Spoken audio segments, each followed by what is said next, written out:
start with the preparation for law school. Um, my first question for you would be, for an applicant who's applying for fall 2021, besides the LSATs, what else, should that applicant be doing, in terms of resume or personal statement? Sure, you could start thinking about all of those things, but the thing you really need to do in advance is recommendation letters, because you cannot control all of that. You need the other person to put in the work and devote the time to it. So I'd be thinking about who to ask and making those requests early.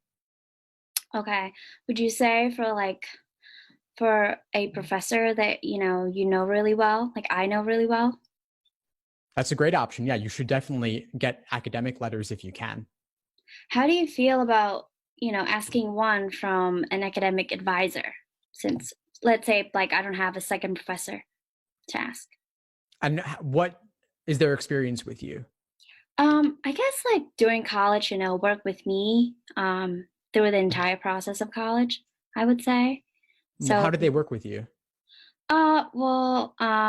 he like advises me and give me guidelines of, the next step, and he knows the ultimate goal is to go to law school. Has this person evaluated your work?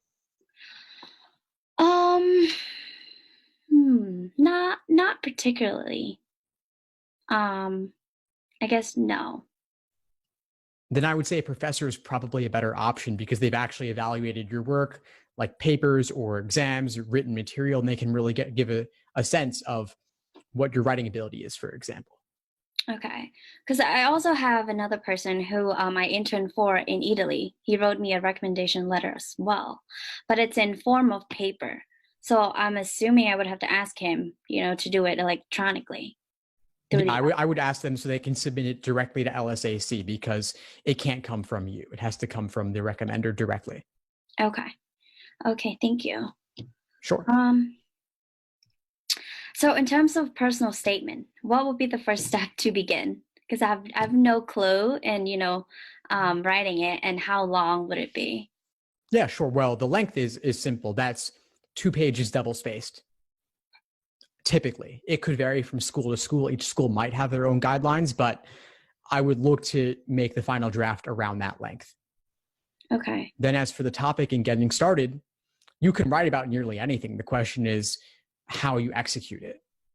And Okay. so I'd be thinking at this point, of course, about brainstorming topics, coming up with a couple of ideas. What are Okay. some ideas that you've thought of if you've considered any at all? Um. Well, I guess I could describe any obstacles in life. Would you say academically or just in general?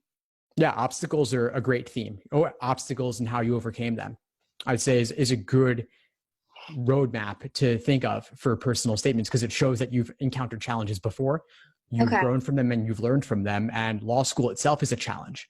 And so they want to know that you're the kind of person who will persist in the face of adversity, whatever form it may come in. Okay. Would you start by like introducing like myself, or you know, starting, yeah, like the first, I guess, paragraph or. You don't need to. You don't need to. They'll have your resume. Oh, They'll have all the materials. And so you don't need to say your name. You don't need to say anything about your background in particular. You could jump right in. okay. Okay. So I guess just jump right in, like whatever, the main point of and the whole personal statement. And I guess, does it have to be different for each school? No, not at all. You can use the same thing for all schools with possibly slight adjustments based on the school in particular. And so obviously, if you're mentioning a school's name, you want to make sure you change that. And that's so risky. I would recommend against it if possible. If you're Right. writing a separate essay about why their school in particular, then of course that requires some personalization that you could swap things out as necessary. But the main personal statement, typically not. Typically not. Okay. And then, okay, it depends on like each law school if they have like an extra essay for you to write. Yeah, that might be the place where you give it some more specifics. But overall, the main personal statement could be pretty much the same for all schools.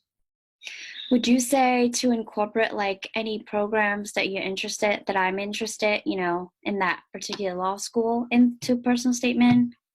Yeah, you could mention that towards the end, or you could mention that all in a separate why their school in particular essay, where you talk about particular programs or clinics to show you've done the research and that you're a good fit for that program.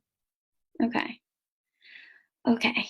Um, Are there any topics that you've considered for the personal statement? Is that something you want to talk through? Would you find that useful? yeah, sure. Well, I mean, I guess like my certain topic is, um, I believe came here for, not long ago. 6 years ago, I came to the States, from a completely different country and learning English through all that. And I guess the other part is that was, because my mom was sponsoring me to come here, and it took her about 7 years, so that was, I guess that was an obstacle to, kind of live through that and waiting for that to happen. And then it finally happened, came here and did all this. So I guess that's my main topic, to write. That could be a great topic. Out of what you said there, I would focus more on the learning English part, as well as your struggle, because you said it took your mom this long, that she was the one sponsoring you. You don't want to make it about her. And I find a lot of times folks will shift it from the personal to somebody else. So I'm not sure if you would have taken it in that direction otherwise, but I just want to make sure to flag that as a potential area you could go off track. So instead, keep it on your end. So when you were not in the US yet, what was happening for you as you waited, and maybe there were some ups and downs. Maybe you thought you were closer and then you were actually further away. So some back and forth there, and what you were doing on your end in the meantime. And then also what happened after you arrived in the US, additional struggles you may have faced. Right. In terms of, like just culture shock and everything, Yeah. Oh, there's plenty you could unpack there. Yeah. The problem is, there's so much to fit into 1 to 2 pages. You know what I mean? Yeah. Well, you've got 2 pages, but I would also write more and then cut it down. So you could write 5 pages if you want, and then cut out the excess, what doesn't truly need to be there, what doesn't truly fit. And then after that, you could just chop out little individual words here and there to make it more jam-packed and fast-moving. Okay. Allow you to include as much information as possible. Okay. When you say 2 pages, is it like 1 page is front and back, or 2 pages front and back? Yeah, so it'd be 1 page front if you're counting front and back. So two separate pages, around 500 words. Okay. Thank you. That makes sense. For the resume, how lengthy should it be? Because I've heard all stories of, you can, it could be longer than a page, it could be 2 pages, Typically 1 page. Typically you want to keep it to 1 page. There are folks with lengthy work histories and work experience where it could go far longer than that, especially for older non-traditional applicants who may have a lot more work experience. But in most cases, you really want to work to limit it to 1 page. And that's hard, of course. Everyone's got to cut things out, but cut out whatever you need to, and then cut a little bit beyond that, especially for things that are older or not as relevant to law school. Okay. Because I was thinking, because I have a resume that, it's for a job, it's a page, but for law school,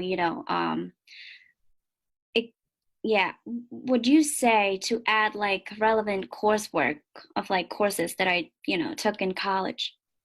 Which coursework are you referring to? Well, I'm an econ major, so I mean, I took like criminal justice class, political science, political government, along this area. It wasn't too many, but I definitely took a few. So if you're able to fit it concisely, that's great. But that's one thing I would cut if you need to, because they are going to get your transcript. They are going to see it. Okay, so just a work experience, and that leads to my next question would be, for an applicant like me without a lot of work experience, like how would I make my resume stand out or distinguish from other people? Well, first off, you don't really need to have work experience that's relevant to law school. Okay. That's nice to have, but it's not necessary. So I wouldn't really be thinking too much about how do you make your resume stand out in particular. I would focus actually much more on the personal statement, because that gives you more of a chance to show who you are and reveal another side to yourself. Your resume is your resume. unless you're going to do something radically different between now and the fall, assuming you're applying this fall. I wouldn't worry too much about how to dress up your previous experience to be relevant to law school. It is what it is. You can mention things as appropriate, but I would focus more on making your personal statement colorful and memorable. And then, of course, once you finish with the LSAT. Okay. Okay. Because I mean, I've heard other, people saying how, law school doesn't like it if you're doing nothing, except studying for the LSAT, let's say, which is right now what I'm doing, So I was thinking to either find a job after the LSAT, right, before I start law school next year, hopefully if I get in. Yeah, of course. So, okay. Well, once you're done with the LSAT, if you want to get a job and you have the time, then certainly that's a good thing to do if you're able. I think they'll also be particularly understanding this year, given COVID-19, that the job market's so difficult, the economy is rough, that a lot of folks will be out of work through no fault of their own, and they'll be understanding of that. So that's not a reason to not try, but if you're not able to find a job that makes sense for you, I wouldn't worry too much about it. Okay, thank you. Of course. Feel free to reach out and send me a rough draft after you've written one. I'd be happy to take a look. Thank you. Okay. Of course. Before we sign off, what would you say is the biggest insight you got from our call today? Well, from our call today, definitely give me the right direction, in preparation for law school besides LSAT, on personal statement and definitely resume. So thank you. My pleasure. Keep in touch and I'll see you in class soon. All right. Thank you for everything.